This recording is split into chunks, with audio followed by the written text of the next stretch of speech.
अगर कोई धार्मिक, ऐतिहासिक या प्राकृतिक जगह आपके घर से इतनी दूरी पर हो कि आप भोर में निकलें और दिन भर वहां भ्रमण करने के बाद शाम तक या कभी कभी मध्य रात्रि तक वापस आ जाएं, तो वो जगह आपको बार बार अपनी ओर आकर्षित करती है। उत्तर प्रदेश राज्य के प्रयागराज शहर से 85 किलोमीटर एवं वाराणसी से 70 किलोमीटर दूर स्थित मिर्जापुर उर्फ विंध्याचल उनमें से एक है। चाहे आपको पहाड़ियां या झरने पसंद हो, शरीर के रोम रोम को रोमांच से भरने के लिए, पुराने ऐतिहासिक किले व पुल जिज्ञासा बढ़ाने के लिए, या धार्मिक भावनाओं को संतुष्ट करने वाले मंदिर, गुफाएं या तालाब, मन को आत्मिक शांति प्रदान करने के लिए, यहाँ पर हर किसी के लिए भ्रमण योग्य कई महत्वपूर्ण स्थान हैं। उत्तर प्रदेश पर्यटन के दृष्टिकोण से इसीलिए मिर्जापुर कम विंध्याचल का विशेष महत्व है। विंध्याचल में स्थित मां विंध्यवासिनी का प्रसिद्ध मंदिर मिर्जापुर जिले का सर्वाधिक लोकप्रिय, विख्यात एवं लोगों के आवागमन के दृष्टिकोण से प्रमुख स्थान है। गंगा नदी के किनारे स्थित इस मंदिर में साल भर श्रद्धालुओं की भीड़ लगी रहती है। अगर आप अपने साधन से आ रहे हैं तो वाहन को मंदिर से बहुत दूर छोड़कर पैदल ही मां विंध्यवासिनी के दर्शनों के लिए प्रस्थान करना पड़ता है। पौराणिक कथा के अनुसार जब वासुदेव ने यमुना पार करके कृष्ण को गोकुल में छोड़ नंद एवं यशोदा की पुत्री को कंस को सौंपने के लिए लाए थे, तब कंस द्वारा पत्थरों पर फेंके जाने के बाद मां विंध्यवासिनी ने अपना रूप धारण कर कृष्ण के जन्म एवं कंस के अंत की भविष्यवाणी की और महिषासुर एवं रक्तबीज का वध करने के उपरांत सदैव के लिए विंध्य पर्वतों के बीच से बहने वाली पतित पावनी गंगा के तट पर 3 रूपों में विराजमान हुई: विंध्यवासिनी देवी, महाकाली एवं अष्टभुजा देवी। श्रीमद् भागवत, मार्कंडेय पुराण, महाभारत, पद्म पुराण एवं शिव पुराण में मां विंध्यवासिनी के विषय में अनेक वर्णन प्राप्त होते हैं। कई स्थानों पर इन्हें मां दुर्गा का स्वरूप तो कुछ जगहों पर पार्वती एवं काली का मायावी रूप कहा गया है। धर्म ग्रंथों के अनुसार मां विंध्यवासिनी को भगवान श्री कृष्ण की बहन के रूप में भी पूजनीय माना जाता है। अप्रैल और अक्टूबर के महीने में नवरात्र के दौरान मां विंध्यवासिनी के दर्शनों के लिए भारी संख्या में लोग यहाँ आते हैं। मंदिर के पीछे ही विंध्यवासिनी घाट है, जहाँ पर श्रद्धालु दर्शन से पूर्व गंगा में स्नान करते हैं। मां विंध्यवासिनी के दर्शनों के उपरांत 3 किलोमीटर दूर श्रद्धालु मां काली के रूप का दर्शन करने के लिए काली खोह की तरफ प्रस्थान करते हैं। रास्ते में मां काली गुफा भी दर्शनार्थियों के लिए आकर्षण का केंद्र होता है। यहाँ से 250 मीटर आगे स्थित है मां काली के स्वरूप को समर्पित महत्वपूर्ण धार्मिक स्थल काली खोह मंदिर। पौराणिक कथा के अनुसार रक्तबीज नामक राक्षस को ब्रह्मा का वरदान प्राप्त था कि यदि उसके शरीर से रक्त की एक भी बूंद जमीन पर गिरती है तो उसमें से लाखों राक्षस पैदा होंगे।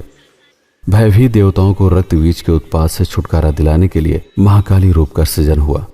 इस रूप के साथ ही माता ने रक्तबीज के शरीर से गिरने वाली हर बूंद को आकाश की ओर मुख करके पान किया। यहाँ पर विराजमान प्रतिमा में माँ का मुख आसमान की ओर होना इसी पौराणिक कथा का सांकेतिक प्रतीक है। काली खोह से 4 किलोमीटर दूर विंध्याचल के पर्वतों पर स्थित है माँ अष्टभुजा देवी का मंदिर। अगर आप सीढ़ियाँ नहीं चढ़ना चाहते तो अपने निजी वाहन के द्वारा घुमावदार सड़कों का चक्कर लगाते हुए पहाड़ के ठीक शीर्ष पर पहुंच सकते हैं, जहां से कुछ सीढ़ियां उतरकर मां विंध्यवासिनी के अष्टभुजा रूप का दर्शन प्राप्त किया जा सकता है, या फिर आकाशीय रज्जु मार्ग या एरियल एयरवेज से भी पहाड़ी के शीर्ष तक पहुंचा जा सकता है।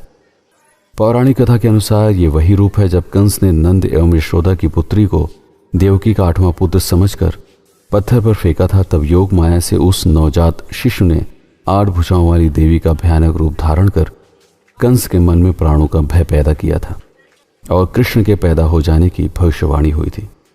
इस तरह मां विंध्यवासिनी, काली खोह, अष्टभुजा मंदिर, इन तीनों के दर्शनों से एक त्रिकोण परिक्रमा संपन्न होती है।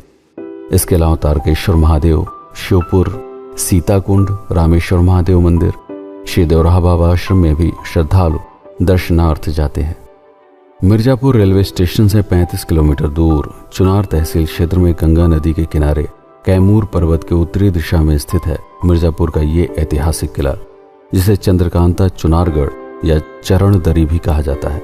1924 में किले पर लगवाए गए एक शिलापत्र पर गुदी हुई जानकारी के अनुसार समय समय पर कई राजाओं ने अपने अधिकार के दौरान इस किले का निर्माण एवं सुधार करवाया। 56 ईसा पूर्व उज्जैन के राजा विक्रमादित्य, 1141 से 1191 तक पृथ्वीराज चौहान, 1198 में शहाबुद्दीन गौरी, 1333 में स्वामीराज, 1445 से जौनपुर के मोहम्मद शाह शर्की, 1552 से सिकंदर लोधी, 1529 से बाबर, 1530 से शेर शाह सूरी और 1536 से हुमायूं अकबर आदि मुगल शासकों का आधिपत्य रहा। इस किले की ऐतिहासिक प्रमाणिकता को देखते हुए उत्तर प्रदेश पर्यटन द्वारा इसे संरक्षित किया गया है। बनारस का भ्रमण करने वाले पर्यटक चिनार का किला देखने के लिए अवश्य आते हैं। स्थानीय लोगों के लिए यह किला और यहाँ पर बहती हुई गंगा का अद्भुत दृश्य, दूर से दिखाई पड़ने वाला चुनार का पुल एवं विहंगम सूर्यास्त आकर्षण का प्रमुख केंद्र है। ईस्ट इंडिया कंपनी के सबसे चर्चित अधिकारी मार्कस वीजली ने जिले को बसाने की शुरुआत गंगा नदी के किनारे स्थित बरिया घाट से की थी। यहीं पर स्थित है मिर्जापुर का प्रसिद्ध घंटा घर, जिसका निर्माण 1891 में करवाया गया था। 82.5 डिग्री की देशांतर रेखा मिर्जापुर के इसी भाग से होकर गुजरती है, जिसके आधार पर अंग्रेजों के काल में भारतीय मानक समय की गणना की जाती थी। उजला नदी मिर्जापुर को 2 भागों में बांटते हुए गंगा नदी में समा जाती है। 1850 में बने इस पुल के द्वारा मिर्जापुर के दोनों भागों को जोड़कर यात्रियों एवं व्यापारियों के लिए एक सुगम मार्ग का निर्माण कराया गया। ऐतिहासिक एवं कलात्मक दृष्टिकोण से ये मिर्जापुर की एक अमूल्य धरोहर है। इसकी सुंदरता और भव्यता पर्यटकों को यहाँ पर आने के लिए बाध्य कर देती है।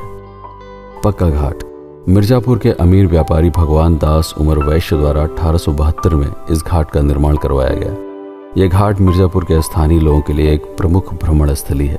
यहाँ पर होने वाली आरती और सूर्यास्त देखने के लिए कई लोग यहाँ पर आते हैं। मिर्जापुर रेलवे स्टेशन से 16 किलोमीटर दूर घोरावल मार्ग पर स्थित है प्राकृतिक रमणीय स्थल विंडम फॉल, जहाँ साल भर पर्यटकों का आना जाना लगा रहता है। लेकिन इस झरने में स्नान करने का आनंद लेने के लिए सबसे बढ़िया मौसम है बरसात के दिनों में यहाँ पर आना। चुनार से राजगढ़ रोड पर लगभग 20 किलोमीटर दूर स्थित है सिद्धनाथ की दरी नामक झरना।